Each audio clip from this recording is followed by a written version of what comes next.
How you doing? My name's Mike and I'm obsessed with experience. And I'm not the only one, it seems.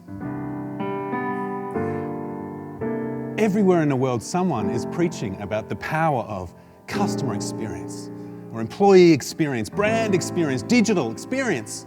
Experience is everywhere and everything, and rightfully so. Because if a picture is worth 1,000 words and a video is worth 1,000,000, then surely an experience is priceless.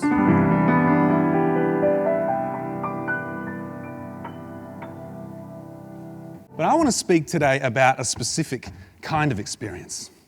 An experience that can't be corrupted by a corporation, can't be optimized by a team of software engineers. It's the kind of experience that seems to happen spontaneously when a group of people get together, the conditions are just right. Magic, something magic happens. Something that you can't quite articulate, but once you've felt it, you'll never forget it. It's an experience that connects us, that inspires us, that revitalizes us. It heals us. It's a transformational experience. Something we'll never forget. We need these kind of experiences because they're a gateway back to new meaning. They open us up not just to how the world is, but to how the world could be, which is precisely what we need when thinking about communicating or collaborating or coexisting post-COVID. So when was the last time you had an experience like that? When was the last time you had an experience that affected you so completely, life was never quite the same? It could have been a while. It's kind of hard to have these experiences when we're stuck at home, isolated and alone, we're glued to our smartphones. It could have been so long that you're even starting to entertain the idea that maybe you've never even had one. Maybe these kind of experiences happen to other people, or to young people, or to interesting people. Well, they only happen in the movies, or when you're traveling, or when you're in love. I tell you when they don't happen. They don't happen in those ordinary, everyday moments between school pickup and getting dinner on, remembering the dry cleaning, resending that email with the attachment this time. So embarrassing. And who has time for these kind of experiences anyway? But see, this is what worries me. This is what keeps me up at night, is that we're starting to forget how to find, how to form, how to feel these kind of experiences in our everyday lives. We're losing our appetite and our ability to make, shape, and participate in the spontaneous, in the ridiculous, in the frivolous. We're trading the life-changing potential of a serendipitous moment for more screen time. Or an early night, because we've got to get up at 5 to do our gratitude journal and our gym routine and our green smoothie and our mindfulness practice. I mean, it's exhausting. There's no space for random magic anymore. Now, it's easy to blame the pandemic for this unfortunate predicament. I mean, to stay safe, we've been avoiding the very people and places that naturally facilitate these kind of experiences. But maybe it's not just the pandemic that's preventing us from finding and feeling more of these moments. Maybe it's our newfound obsession with convenience. It's our expectation that everything's got to be on demand, pre-packaged, home delivered. Maybe it's our desperate need of certainty, of a guarantee. It's just this relentless desire for ROIs, for KPIs, for minute-by-minute agendas, for pre-approved questions. Maybe our world, as it becomes increasingly digitized, sanitized, sterilized, maybe there's a hidden cost. Maybe we're just tired. Like, it's all a bit much, isn't it? I mean, if you could just email me the high-level dot points for transformational experience, and I'll see if I can get to it by Friday. I can't promise anything. I mean, are we okay with this? Are we okay with that? Are we okay with using our age or our workload or our family responsibilities as an excuse for not playfully engaging with the infinite magnificence of our existence?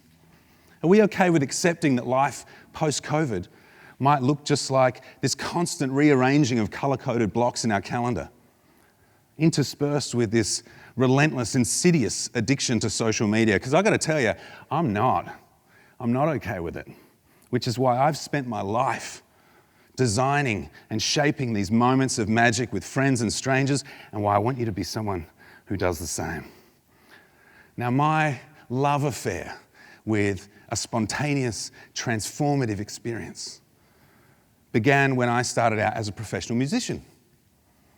Music's just such a powerful tool for architecting an atmosphere, an environment. How many musicians do we have in the audience? Hands up, show me some hands. Here we go. Who used to play but doesn't really play anymore? Guitar, violin. Who used to play, come on, we're in school here. Who used to play the recorder in year 6 and hand it to their best friend, but you played with your nose? It was full of boogies. And I know this because I was the best friend. Who never really played an instrument before? Just not something that you did. Fantastic, come on down. Yeah, come with me. Beautiful, come on down. Grab a seat. Grab a seat. And your name? Arth. Welcome, my friend. I'm going to be honest with you. I'm going to tell it to you straight. Look, I want nothing more than to inspire these beautiful people. I want to light a fire in the heart and the mind and the souls of these people. I want to awaken them to the power and majesty of a spontaneous, transformative experience. But I don't think I'm doing it. I don't think I got what it takes. I'm not cutting it. But Arth, I think you've got what it takes. I think that you're the secret weapon. You are the special sauce. And what I'd love for you to do, Arth, if you'd be so generous, is to spontaneously, I want you to create a song that lights a fire in the soul of every single person here. I want you to compose a piece spontaneously and just play the black keys. You just express yourself. Take your time. We've got 18 minutes. All right. It's fine.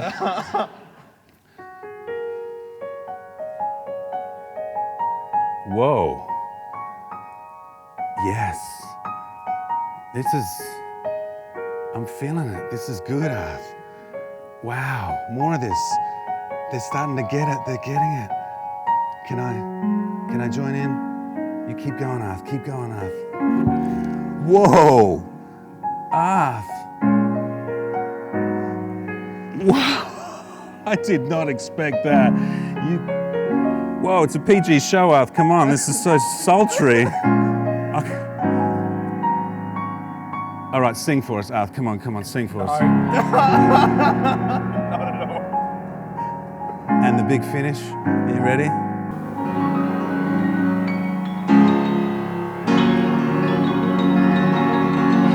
Make some noise, everybody. Give it up for Arth, you beautiful man.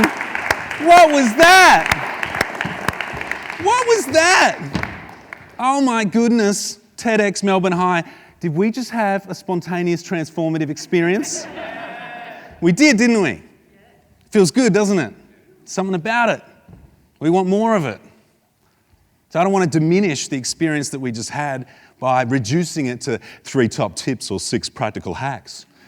But I'll share just a little bit of what I've learned about how to create and shape a moment like that so that you might feel compelled to do the same. Or at the very least, you'll recognize the telltale signs when you stumble into a moment that is pregnant with the possibility of magic and how you might lean in, contribute to it, and help fulfill its purpose.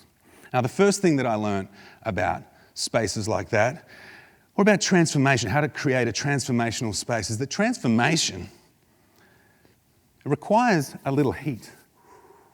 It's got to be a little dangerous if we want it to change us. Now, I'm all about psychological safety, all about creating spaces where people feel safe enough to be who they are. But we can't stop there. We can't stop at having people just feel safe with being who they are. We want them to feel brave enough to explore who they could become.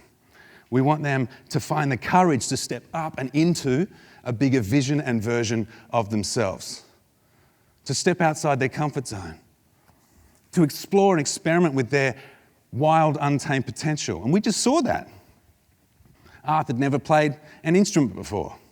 And yet we created a space that was safe enough for him to be brave enough to come up and step outside his comfort zone, to perform a piece for you, 100 people and 5 cameras. Pretty sure I didn't wake up this morning thinking, I'm going to be in a TED Talk today. But we did that. But it wasn't just dangerous for him. We were all in that space. We were momentarily, all of us, we were at risk. It was alive with possible opportunities and threats. That was what made it so infectious and so magnetic. Which leads me to the second point I want to make about these kind of experiences. If you're going to lead a spontaneous, transformative experience, if you're going to play the role that I played in holding and shaping that space, you've got to be all in. There's no plan B. There's no dipping your toes. You have to surrender your self-expression in service of the space. You've got to do all you can to make it be what it needs to be, which really is an exercise in trust. You've got to trust that you'll have what it takes to help shape that space. You've got to trust that the people that are with you will want to go with you. You've got to trust that whatever happens in that moment, whatever happens, is exactly what's supposed to happen. But most of all, you've got to trust that the universe, this beautiful, infinite gift that all of us get to exist in, wants nothing more than to give you everything you need to make magic with that moment. That it's abundant and fertile and generous. It's just so beautiful that we have this opportunity to do these kind of things. Which leads me to the third point that I want to make about a spontaneous, transformative experience, is that by design, they're meant to break the rules. They're designed to disrupt the flow of the status quo. They're an anomaly, an act of defiance. They're that mischief-making maverick that shows up uninvited, turns the music up too loud, messes up the whole house, but leaves us better for it.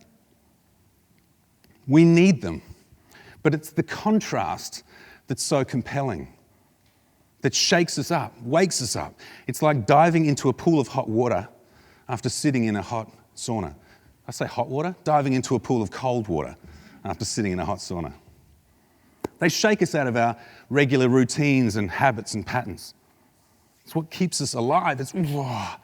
Which is why they are absolutely perfect for the everyday moments of our life. They are the antidote to a mind-numbing meeting, or a soul-crushing sales call, or a spirit-breaking day with the kids during school holidays. This beautiful tool that we can all use to infuse a little more magic in the mundane, to find a bit more extra in the ordinary, to draw a big fat smiley face on the boring, the bland, and the beige. So this is my invitation to you, that you join me in being someone that seeks and savors these everyday moments of magic with friends, colleagues, and strangers. That you be someone that encourages, that embraces, that facilitates these spontaneous, transformative moments, especially when it's inconvenient, especially when it's inappropriate, especially when it's not in the agenda. To be someone who sees a Steinway and will always find a way to play it.